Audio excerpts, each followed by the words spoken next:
अमायराला आनंदात पाहून सगळ्यांना हायसं वाटलं. ती तन्वीच्या जवळ येऊन बोलत होती.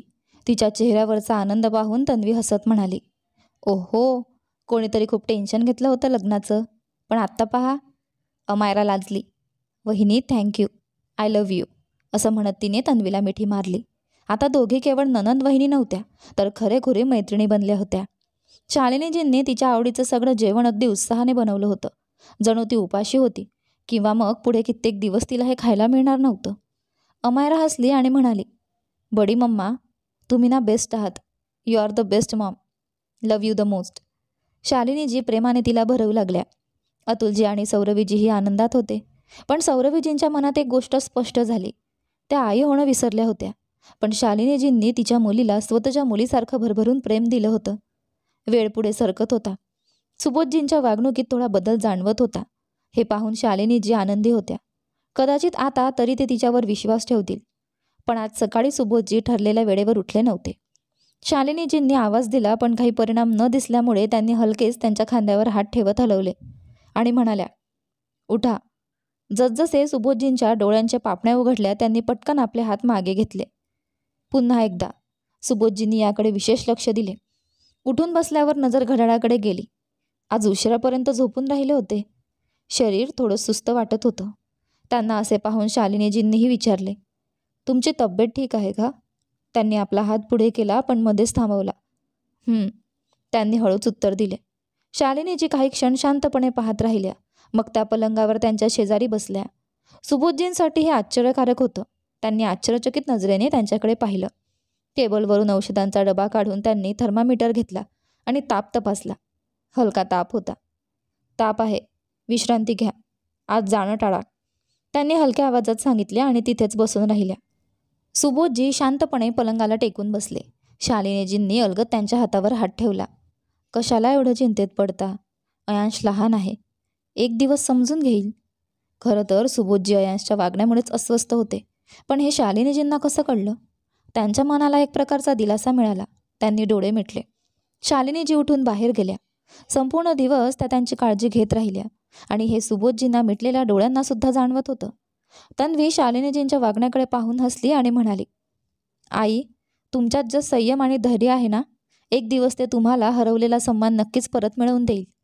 तन्वीने खाली अयांशला पाहिलं आणि वरूनच हाक मारली, अरे थांब ना अयांश. तिचा आवाज ऐकून तो थोडा थांबला. धावतच खाली आलेल्या तन्वीने लांब श्वास घेत त्याच्यासमोर वॉलेट धरलं. ते पाहून अयांशच्या लक्षात आलं की तो आपलं वॉलेट विसरून चालला होता. ओह, थँक्यू. वॉलेट घेत त्याने खिशात ठेवले आणि निघायला लागला. पण काही पावले चालून तो पुन्हा वळाला आणि म्हणाला, येतो, बाय. न जाणे का, पण हे ऐकून तन्वीला एक हळुवार भावनांचा स्पर्श झाला. तिने हसत मान हलवली आणि बदल्यात अयांशनेही स्मित केले. रात्रीचे 10 वाजले होते. रेयांशला माहिती होतं की अयांश अजून घरी नाही, कारण तो उशिरा येणार होता. तो हलक्या पावलांनी त्याच्या खोलीकडे गेला. आत कुणीच नव्हतं, म्हणून तो कपटी हसत आत शिरला. बाथरूममधून बाहेर येणाऱ्या तन्वीने पावलांची चाहूल घेतली. तिला वाटलं की अयांश आला असेल. आलास का? पण जसजसा तिची नजर रेयांशवर गेली, तिच्या डोळ्यात संतापाने आग पेटली. तू इथे काय करतोस? तिने संतापाने त्याच्याकडे रोखून पाहिले. कपटी हसत रेयांश तिच्या दिशेने आला. तो पुढे येताना पाहून तन्वीने इशारा देत बोट दाखवत म्हणाली, दूर राहा. माझ्याजवळ येण्याचा प्रयत्न केला तर चांगलं होणार नाही. अरे वा, मी घाबरलो, रेयांशने उपरोधिक स्वरात म्हणत तिच्या दिशेने चालणे सुरूच ठेवले. तन्वीने त्याला थप्पड मारण्यासाठी हात उचलला, पण रेयांशने तो जोरात पकडला आणि तिला पाठीमागे ओढले. दरवेळी ही चूक करू नकोस. खूप गर्व आहे ना स्वतःवर? बघ आता मी काय करतो. त्याच्या डोळ्यांतील क्रूरता पाहून तन्वी एक क्षणभर सैरभैर झाली. जसेच त्याने तिच्या गळ्याजवळ ओठ नेण्याचा प्रयत्न केला, तिने जोरदार धक्का देऊन त्याला जोरात चापट मारली. अत्यंत संतापाने ती म्हणाली, लाव हात, लाव हात, दाखवते तुला मी. खूप झाला आता. असं समजू नकोस की मी खूप नाजूक आहे आणि स्वतःची रक्षा करू शकत नाही. अजून एकदा हात लावण्याचा प्रयत्न केला तर तुझे हात मोडून टाकीन. तिच्या डोळ्यात प्रखर संताप होता आणि त्या क्षणी ती निर्भय दिसत होती. आपल्या अब्रूचे रक्षण करण्यासाठी तिला कोणाच्याही आधाराची गरज नव्हती. याचा अंदाज कदाचित रेयांशला आधीच आला होता. त्याने हे फक्त यासाठी केले होते की कदाचित यावेळी तो तिला काही हानी पोहोचवू शकेल. पण तिच्या डोळ्यात उसळलेल्या रागाच्या लाटांनी त्याला कळून चुकले की त्याची योजना फेल ठरणार आहे. तिच्याकडे पाहत त्याने उपहासात्मक हसत विचारले, काय समजतेस तू स्वतःला? चल जाऊ दे. हे ऐकताच तन्वीने दात चावून त्याच्याकडे संतापाने पाहिले आणि त्या क्षणातच रेयांशने तिच्या कमरेला घट्ट पकडत तिला स्वतःकडे ओढले. तन्वी संतापाने तडफडत्या नजरेने त्याच्याकडे पाहत होती. रेयांशचे हात अत्यंत कडकपणे तिच्या कमरेवर घट्ट आवळले होते. तन्वीने त्याच्यापासून सुटण्याचा प्रयत्न केला, पण तो तसाच उभा राहिला. त्याने निर्लज्जपणे आपले तोंड तिच्या गळ्याच्या जवळ झुकवले, पण जसेच त्याचे ओठ तन्वीच्या शरीराला स्पर्श करणार होते त्याआधीच तन्वीने त्याच्या हातावर जोरदार दात खुपसले. आह! रेयांश वेदनेने तडफडला, कारण तन्वीने अगदी जोरात दात रोवले होते, ज्यामुळे त्याच्या कमरेवरचा हात सुटला. त्याने संतापाने तिच्याकडे पाहिले, पण त्याच्या विचारांपूर्वीच तन्वीने त्याच्या गालावर जोरदार थप्पड लगावली आणि संतापाने ओरडली, तू तुझी औकात विसरलास का? दरवाजा उघडण्याचा आवाज आला आणि क्षणातच तन्वीचे शब्द थांबले. उंबरठ्यावर उभा असलेला अयांश पाहताच तिच्या डोळ्यात साठलेले अश्रू ओघळले. तिने पटकन स्वतःला सावरत आपला पदर ठीक केला आणि गडबडीत पलंगाच्या कडेला बसली. अयांशने सगळं पाहून परिस्थिती समजून घेतली. संतापाने त्याच्या डोळ्यात आग पेटली. तो रेयांशच्या जवळ आला आणि एका झटक्यात त्याला जोरदार घुसा मारला, ज्यामुळे तो थेट पलंगावर कोसळला. जवळच असलेला टेबल लॅम्प आणि काही वस्तूही जमिनीवर पडल्या. रेयांश उठण्याचा प्रयत्न करत होता, पण त्याआधीच अयांशने त्याचा गळा धरून त्याच्यावर बेछूट गुस्स्यांचा मार सुरू केला. रेयांशला सावरून पलटवार करण्याची संधीही मिळत नव्हती. अयांशचा राग आज सगळ्या मर्यादा ओलांडत होता. तन्वी अजूनही तशीच कोपऱ्यात सिमटून बसली होती. इतका गोंधळ ऐकून सगळे धावत आले. रेयांशला अशा प्रकारे मारताना पाहून सौरवी आणि अतुलजी घाईघाईने आत आले. सुबोधजी पुढे सरसावले, पण अयांशने संतापाने त्यांच्याकडे कटाक्ष टाकला आणि रेयांशला उचलून जोरात जमिनीवर आपटले. सगळे घाबरले. रेयांशच्या ओठांच्या कोपऱ्यातून रक्त बाहेर येत होतं. शालिनीजींनी अयांशकडे पाहत काळजीने विचारलं, अयांश, हे काय करतोयस तू? असं का मारतोयस त्याला? हे बघा. अयांशने तन्वीच्या दिशेने इशारा केला, तेव्हा सगळ्यांचे लक्ष तिच्याकडे गेले. तन्वीची अवस्था पाहून शालिनीजी निशब्द झाल्या. अयांशने वाकून रेयांशच्या टी शर्टची कॉलर घट्ट पकडली आणि संतापाने ओरडला, सांगितलं होतं ना तुला, हात लावू नकोस तिला. सांगितलं होतं, पण तुला काही कळतच नाही. इतका नीच आणि घृणास्पद माणूस आहे की तुला कोणत्याही मर्यादेचं भान नाही. त्याचं म्हणणं कोणाकडे होतं हे स्पष्ट होतं. तो सुबोधजींकडे पाहत होता. सौरवीजींनी तोंड वाकडं करत म्हटलं, अयांश, या मुलीच्याही काही चुका असतीलच. कुणीही असंच कोणाचाही फायदा घेऊ शकत नाही. तन्वीने डोळे मिटले. शालिनीजींनी मात्र सौरवीजींना चूप राहण्यास सांगितले. रेयांशची अवस्था आधीच खराब झाली होती. आपल्या काकूच्या बोलण्याला उत्तर देत अयांश संतापाने म्हणाला, का? चुकीचं कोणीतरी दुसराच का असेल? जेव्हा चूक त्याचीच आहे, त्याच्याच या वाईट सवयी. हाच वाईट आहे. हेच वागणं आहे याचं. समजत नाही इतकी घाणेरडी मानसिकता ठेवून हा माणूस जगतो तरी कसा? लग्न करायचं नव्हतं याला तन्वीशी, फक्त बाकी मुलींसारखं वापरून टाकायचं होतं. जेव्हा ती तयार झाली नाही, तेव्हा याने लग्नाचं नाटक रचलं आणि मनासारखं नाही झालं तर लग्नाच्या दिवशी पळून गेला. अयांशच्या या शब्दांनी सगळे अवाक झाले. तन्वीचेही डोळे त्याच्यावर गेले आणि त्या क्षणी अयांशच्या डोळ्यांसमोर भूतकाळ उभा राहिला. फ्लॅशबॅक. रेयांश आणि तन्वीच्या लग्नाच्या सगळ्या विधी पार पडत होत्या. अयांशसाठी हे सगळं पाहणं खूप कठीण होतं, पण तन्वी त्याच्या नशिबात नाही हे स्वीकारून त्याने आपल्या भावनांचे कडवे घोट घेतले होते. मेहंदीच्या विधीनंतर रेयांशने एक छोटीशी पार्टी ठेवली होती. त्याच्या काही मित्रांबरोबर त्याने आग्रह करून तन्वीलाही बोलावले होते. सुबोधजींनी आपल्या प्रतिष्ठेच्या मुद्द्यासाठी आधीच तन्वी आणि तिच्या वडिलांना वेगळ्या ठिकाणी राहायला लावले होते, जेणेकरून लग्नात कोणतीही कमी राहू नये. मन मारून का होईना, पण तन्वी तिथे आली होती. मात्र तिथे तिचं मन रमलं नाही, म्हणून ती उठून बाहेर गेली. सगळे घरचे आजींच्या सांगण्यावरून मंदिरात गेले होते, जे इथून दूर होतं. त्यामुळे त्यांचं पहाटेपर्यंत परतणं शक्य नव्हतं. लॉनमध्ये अयांश दिसताच ती त्याच्याकडे गेली आणि विचारलं, सगळे कधी येणार? त्याच्या आवाजाने अयांश एक क्षण दचकला आणि म्हणाला, सकाळपर्यंत परत येतील. पण तू इथे? बस. आत काही विशेष वाटलं नाही. तन्वीच्या डोळ्यात एक विचित्र उदासी होती. अयांशला तिथे थांबणं अवघड वाटलं, म्हणून तो निघून गेला. थोड्या वेळाने तन्वी आत आली. रेयांश त्याच्या मित्रांमध्ये रमला होता. त्याला तिची विशेष पर्वा नव्हती. रेयांशच्या इशाऱ्यावरून नोकराने तन्वीला ज्यूस आणून दिला. तिने तो घेतला आणि पुढे सरकली. तिच्या हातात 2 ग्लास पाहून रेयांशने एक कुटील हसू दिलं. तन्वी तिचे भान हरवून बसली. खोलीत जाऊन ती बेशुद्धसारखी पडली. काही वेळाने तिला शरीरावर एक विचित्र स्पर्श जाणवला. त्यामुळे तिच्या अर्धवट उघडलेल्या डोळ्यांसमोर रेयांशचा धूसर आकृती दिसली. नशेच्या प्रभावामुळे तिला पूर्ण शुद्धी नव्हती, पण त्याचा स्पर्श घाणेरडा वाटत होता. रेयांश निर्लज्जपणे हसला. खूप नखरे दाखवत होतीस ना? त्याच्या हातांनी तन्वीचा पदर ओढला आणि तो जमिनीवर पडला. तिच्या भरलेल्या डोळ्यांकडे पाहत तो आणखी जवळ गेला. त्याच्या ओठांनी तिच्या गळ्यावर हलकासा स्पर्श केला. तेव्हाच अचानक कोणीतरी त्याला जबरदस्तीने मागे ओढलं. रेयांश धडपडत सावरला आणि समोर अयांशला पाहताच त्याच्या चेहऱ्यावरचे रंग उडाले. भाऊ? तो काही बोलण्याआधीच अयांशने त्याच्या गालावर एक जोरदार चापट मारली आणि संतापाने गरजला. हे काय वागणं आहे रे? भाऊ, उद्या माझं लग्न होणार आहे. रेयांशने खुलासा करण्याचा प्रयत्न केला, पण अयांशच्या डोळ्यात आश्चर्य आणि राग एकत्र चमकले. म्हणजे? ती बेशुद्ध आहे आणि जरी ती शुद्धीत असती तरी असं जबरदस्तीने कुणावर अधिकार गाजवला जातो का? लग्न होणार आहे म्हणून काहीही केलं तरी चालतं? अरे यार, करायचंय कोणाला लग्न? यू नो वॉट, मी फक्त एकदा. त्याचे शब्द पूर्ण होण्याआधीच अयांशने त्याच्या तोंडावर एक जोरदार घुसा मारला. काय बडबडतो आहेस? डोकं ठिकाणावर आहे का तुझं?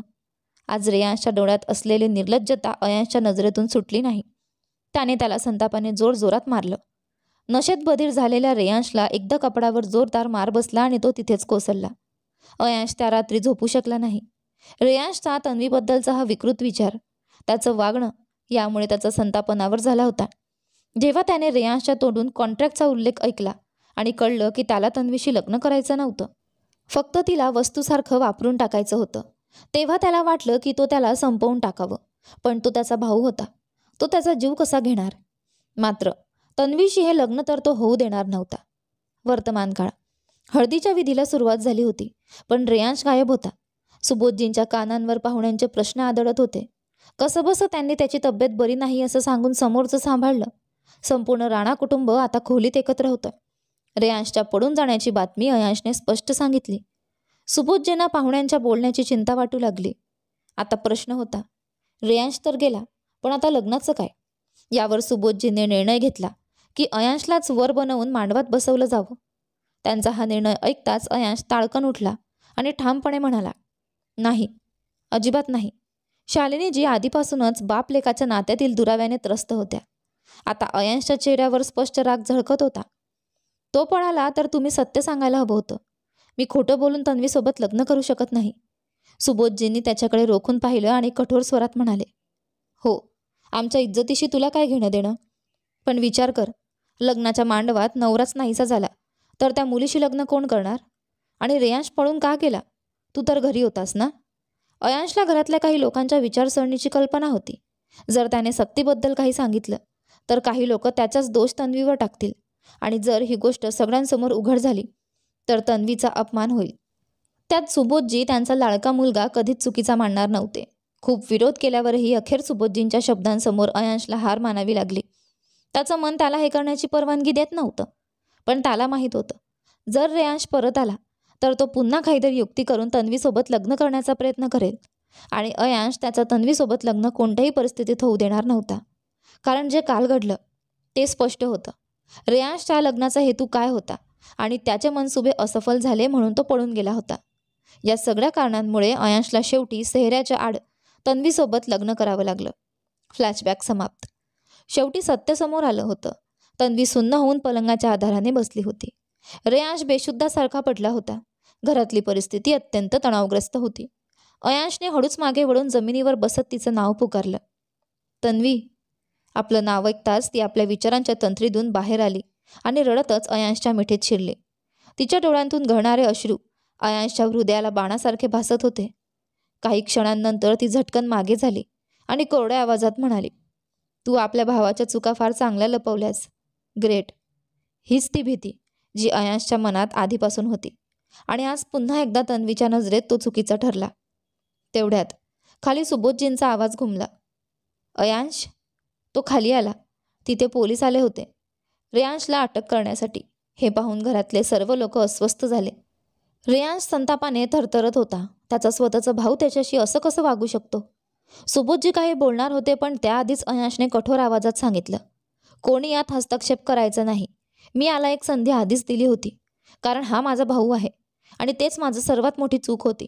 जर मी त्याला आधीच रोखलं असतं तर याची हिंमत एवढी वाढलीच नसती. आणि तो इतकी नीच हरकत केली नसती. घरातल्यांना कुठेतरी कळत होतं की चूक रेयांशचीच होती, त्यामुळे कुणीच काही बोललं नाही. पोलिसांनी त्याला घेऊन जायला सुरुवात केली. रेयांश आशेने आपल्या वडिलांकडे पाहत होता, पण सुबोधजी गप्पच राहिले. डॅड, डॅड, काका, मॉम. त्याच्या आवाजात भीती आणि विनवणी होती, पण त्याला कोणीच वाचवलं नाही. जाताना त्याच्या डोळ्यात अयांशसाठी प्रचंड द्वेष होता. बरामदाच्या दारात उभी तन्वी सुन्न डोळ्यांनी हे सगळं पाहत होती. तिच्या आणि अयांशच्या मधली दरी जशी काहीशी कमी झाली असली तरी नाराजी अजूनही होती. काही दिवसांनी तन्वीच्या जाण्याच्या तारखा जवळ येत होत्या. दोघंही काहीसे बेचैन होते. अयांशला एकदा सांगावंसं वाटलं की तो तिच्यावर प्रेम करतो, पण मग विचार आला, जर ती केवळ कुठल्या जबाबदारीत अडकून इथे राहिली तर दोघांनाही कायमचं दुःख होईल. आणि मुळात तन्वीने जाण्याचा निर्णय आधीच घेतलेला होता. हाच विचार करत तो शांत राहिला. सांगूनच व्यक्त केले जाते असं नाही प्रेम, कधी कधी गुपचूप निभावलेही जाते. त्याने गप्प राहायचं ठरवलं. काही गोष्टी अव्यक्त राहिल्या तरीच चांगल्या असतात. तन्वीही तिच्या भावनांची झगडत होती.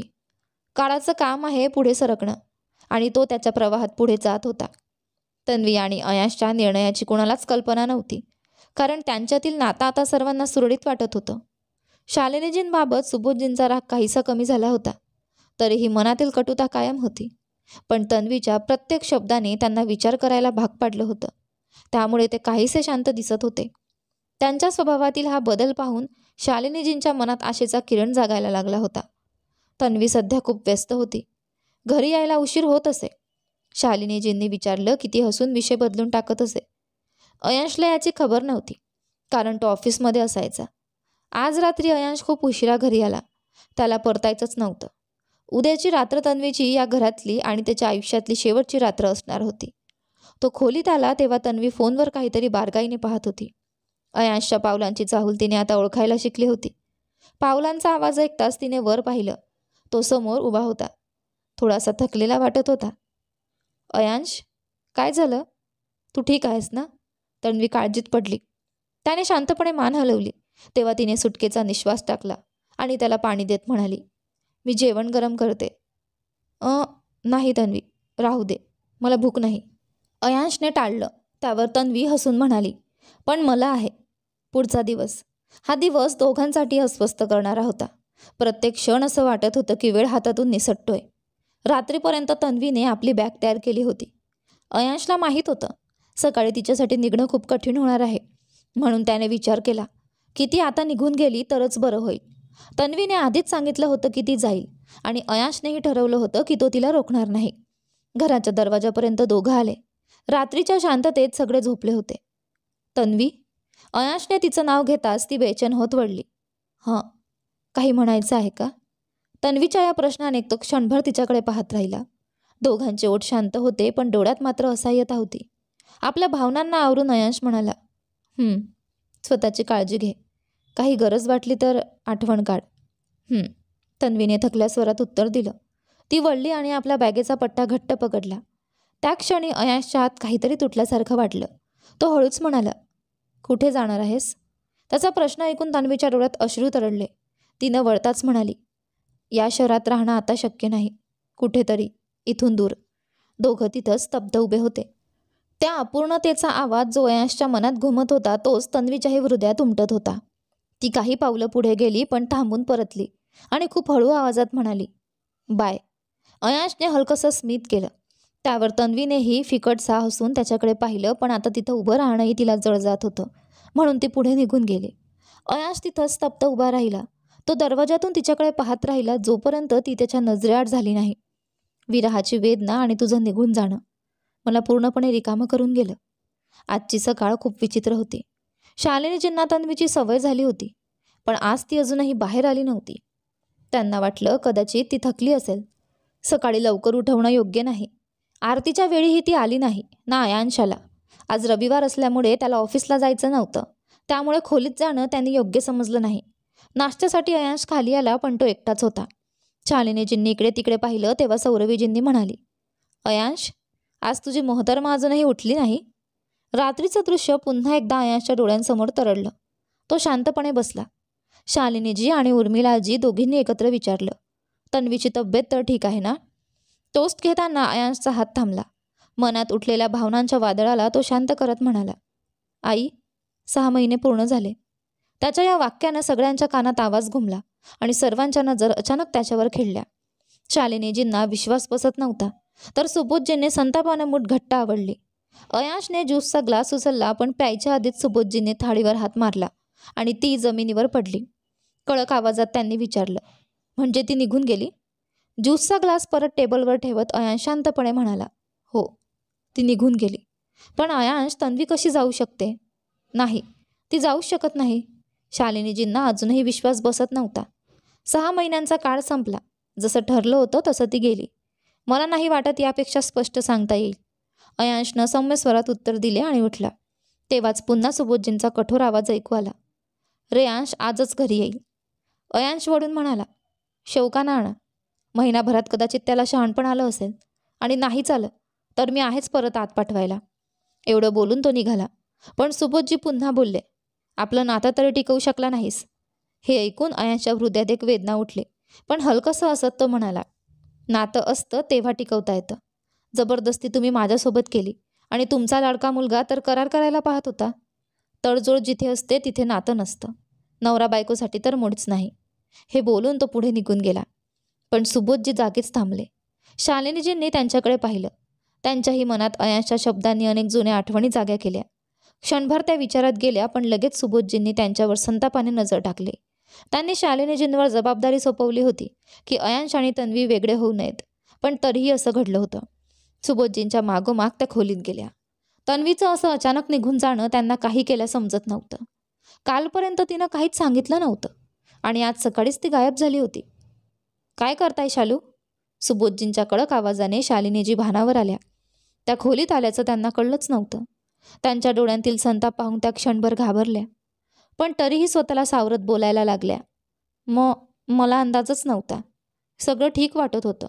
मी कधीच विचार केला नव्हता की तन्वी अशा पद्धतीने निघून जाईल. त्यांनी मनात असलेलं स्पष्ट शब्दात सांगितलं. पण सुबोधजींना ही गोष्ट पचनी पडत नव्हती. त्यांना यावर विश्वास ठेवणं कठीण जात होतं की शालिनीजी, ज्या नेहमी तन्वीशी संबंधित प्रत्येक गोष्ट जाणत असत, त्या काहीच जाणत नव्हत्या. तुम्हाला काहीच माहीत नव्हतं शालू? तन्वीला तुमच्याशी निगडीत प्रत्येक गोष्ट माहीत होती आणि तुम्हीच हे जाणत नव्हत्या? नाही, कारण तुम्हाला या घरात जखडून ठेवलं गेलं याचा राग होता, म्हणून तुम्हीच तिला जाऊ दिलत, बरोबर ना? सुबोधजींनी स्वतःच एक निष्कर्ष काढला. त्यांचं बोलणं ऐकून शालिनीजी आश्चर्यचकित झाल्या. त्या काहीच बोलल्या नाहीत, पण अचानक तन्वीचा आवाज त्यांच्या कानात घुमला. आई, तुम्ही स्वतः बोललात तरच काही बदलेल. गप्प राहून तुम्ही फक्त तुमच्यावर होणाऱ्या अन्यायाला वाढवता. हे आठवताच शालिनीजींनी ओठ उघडले आणि स्पष्ट शब्दात म्हणाल्या, जर मला तिला पळवायचं असतं तर मी लग्नाच्या मांडवातूनच तिला पळवलं असतं. निदान माझ्या मुलांना तरी यात त्रास झाला नसता. पण नाही, तुम्ही कधीच समजून घेणार नाही. एकदा तरी तुमच्या अहंकाराच्या पलीकडे जाऊन खरी दुनिया पहा. सुबोधजी एक क्षणभर थांबले. त्यांच्या समोर उभ्या असलेल्या शालिनीजींकडे पाहून त्यांना विश्वास बसत नव्हता. डोळ्यात संतापाचा पूर होता. त्यांनी रागाने मुठी घट्ट आवडल्या. जरी ते काहीच बोलले नसले तरी त्यांच्या डोळ्यात बरंच काही स्पष्ट दिसत होतं. शालिनीजींनी त्यांच्याकडे तितक्याच संतापाने पाहिलं आणि हलकंसं असून म्हणाल्या, ऑफिसला जायचंय ना राणासाहेब? मान सन्मान आणि प्रतिष्ठेच्या नावाखाली पुन्हा एकदा तुमच्या व्यक्तिमत्वावर एक मुखवटा चढवणार आहात. हे बोलून त्या खोलीतून निघून गेल्या. पण सुबोधजींना आता इतका संताप येत होता की कुणीही घाबरून जाईल. तन्वीच्या जाण्याच्या बातमीवर लोकांना काय उत्तर द्यायचं याचाच विचार त्यांना सतावत होता. घर, कुटुंब, प्रतिष्ठा, त्यांना फक्त या कोरड्या गोष्टींचीच चिंता होती. तर तन्वीला अयांशच्या प्रेमाची जाणीव होऊन तन्वी परत घरी येईल का? आणि अयांश आणि तन्वीच्या आयुष्यात पुढे काय होईल ते पाहूया आपल्या या कथेच्या पुढच्या भागात. तोपर्यंत आजचे दोन्ही भाग कसे वाटले कमेंट करून नक्की सांगा. व्हिडिओला लाईक करा, चॅनलवर नवीन असाल तर सबस्क्राईब करा आणि हो, नोटिफिकेशन बेल नक्की दाबा. धन्यवाद.